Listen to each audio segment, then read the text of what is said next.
What time is it? It is 9:10. No. What time is it? You're supposed to say paint time. What time is it? It's paint time. Alrighty, it's paint time. All I want, something to love from you, baby. Oh, it's been so long. Why you keeping me waiting? All I want. Hey everybody, it's Jim and Lynn. Hopefully everyone's doing okay in these wonderful, interesting times of ours. Something we've been wanting to do for a while and figured why not on a Sunday night around 9:40 p.m. is a sip and paint. Something we're going to try to do is take a couple pictures that our daughter Caitlin did and see if we can replicate them. At the same time, we're going to give a little bit of history, story about us. Not to say you really care, but if you did, Probably don't care. Probably don't care at all. But hopefully you enjoy the video and enjoy what we do. Thanks. I was how old? You were young. How old was I? Pretty young. What grade was I in? You were a sophomore going into junior year in high school. And where did you first see me? In the hall at Proviso West High School.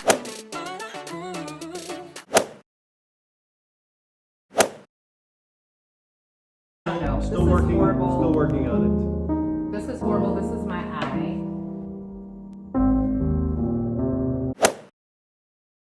So hey you guys, we just wanted to come to you really quickly and give you the story of how we met. Sometimes people, I don't know, I get questions sometimes like, how did you meet your husband? How is it being in an interracial relationship? So I just thought it would be kind of cool to just come on. We're in an interracial relationship. Thought it would be kind of cool to come on really quickly and just give our experiences as a biracial couple.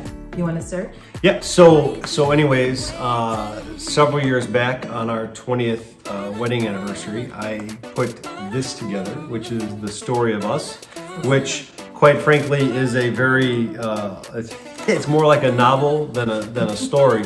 But really, what I wanted to do at that point is to put into words something that has really I've held near and dear to my heart about experiences every step of the way from day one of meeting her. And so our story is it's not a glamorous story. It's not anything that people are gonna put in the history books, but it's something that a simple is story. It's simple, story. but it's meaningful. And so it really boils down to in 1990, we're both in high school. I was a senior about to get out. She was a sophomore about to be a junior. I was in the hallway. I saw this girl and her friends walking down the hall. At that point in time, I was running track and I had surgery, so I had a cane because I was going through rehabilitation on my calf. And the bell rang and I couldn't get to her fast enough, so I know she went upstairs, but I don't know where she went. Sat through that entire class wondering, okay, who is this? Who can she know? What class And do I you think she remember went this to? was high school, Proviso West High School, C building, 3rd floor. Yeah. So after class, I hobbled my way up the stairs trying to find her. Couldn't find her. Started asking my friends, do you know who this girl is? Tried describing her. Nope. The girl with that T-Boz, haircut. So I graduated and figured, well, it's unfortunate, but I'm probably never going to see her again. But I didn't give up hope. And so, going to Proviso West, for those of you in the Chicagoland area, they would host a basketball tournament around the holidays right after Christmas, between Christmas and New Year's. And so I went with my friends to the tournament, and halftime was out in the hall and just kind of mingling around, and lo and behold, who do I see? Is this young lady across the way. I'm like, to my friend, I'm like, there she is. He's like, who? I'm like, there, right there. He's like, who? I'm like, there. And he's like, Lynn? I'm like, wait, you know her? He's like, yeah. I'm like, man, that's the girl I've been talking about. Yeah, his friend and I live like in the same neighborhood. So anyways, so he's like, you want me to introduce you? I'm like, no, I don't. And he's like, yes, of course I do. So he introduced us, had a good conversation, eventually wound up getting her phone number.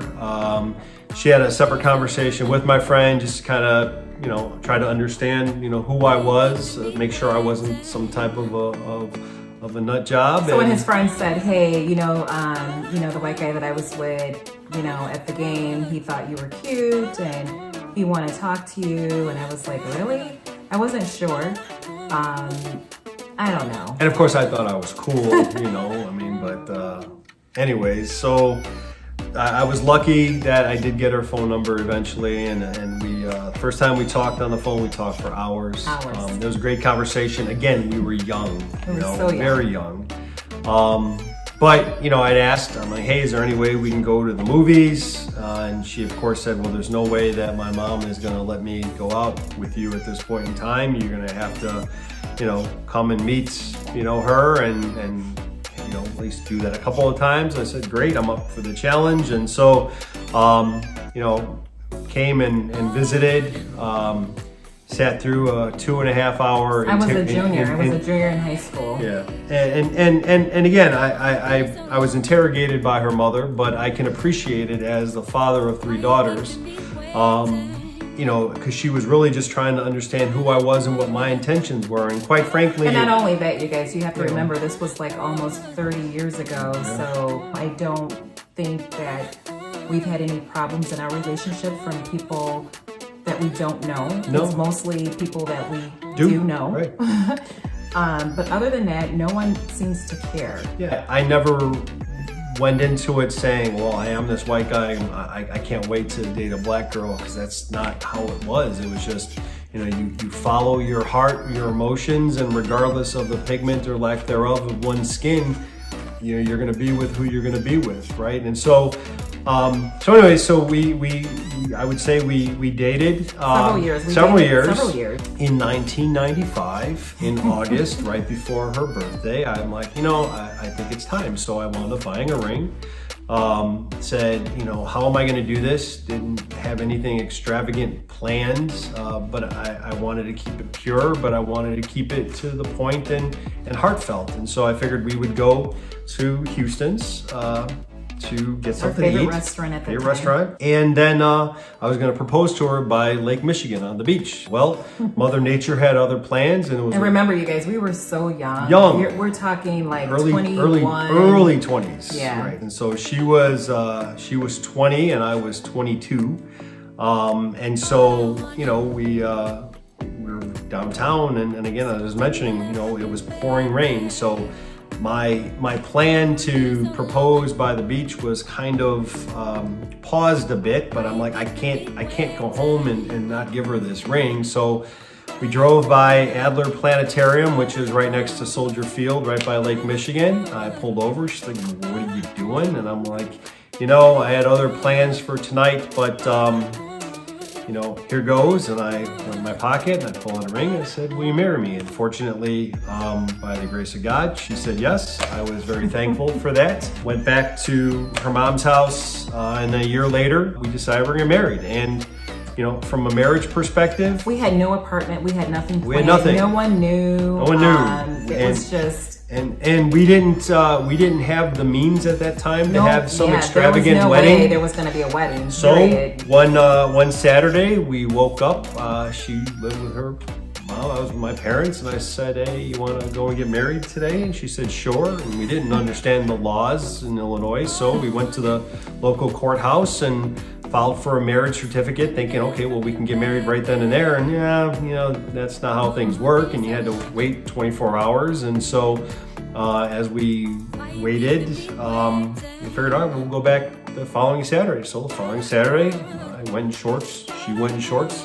We had a red tank top, shorts. We got married in front of the judge, and no one was there, but he and I. It was just us. Yeah. And for the record, it was just as meaningful to me and her than if we had 500 people there, because at the end of the day, it's about this connection. But we wound up living with our parents married for a week until we were able to move into our apartment. Every step of the way, it's been one of those things where you go on this journey, and it's a journey of ups and downs and ebbs and flows. And it has nothing to do with color. No, it's not. It's not about. Because when I see my husband, I don't see like a white man. When it's all said and done, just don't worry about what other people think cares? or how other people feel or who they think you should be with, who you should not be with. Yeah. Because at the end of the day, sometimes I think and I sit back and I just kind of,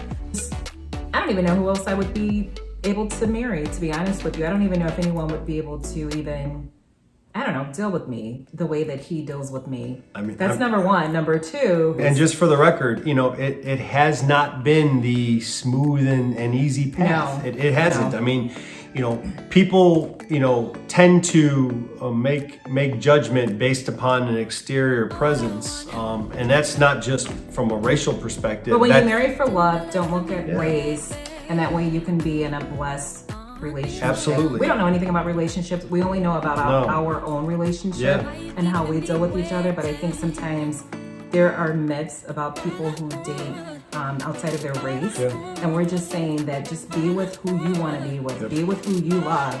Don't worry about the naysayers. No. In closing, I do want to read one thing verbatim, which is the last page. On December 26, 1990, I met a girl, not just any girl, but one that I did on that special day many years ago, ultimately marry, the phenomenal mother and role model to our 3 daughters, the one with the beautiful eyes, the infectious smile, and yes, my best friend. This is and will be the story of us. And that's our story. That's it. That's all. That's all.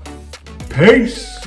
Well, hopefully you enjoyed the story of us. As maybe long-winded, as drawn out as it was. It's just what it is. It's our life. Our story is very simple. Boy meets Girl. So, anyways, hopefully you enjoyed it. Again, be positive, stay safe, be happy, be healthy.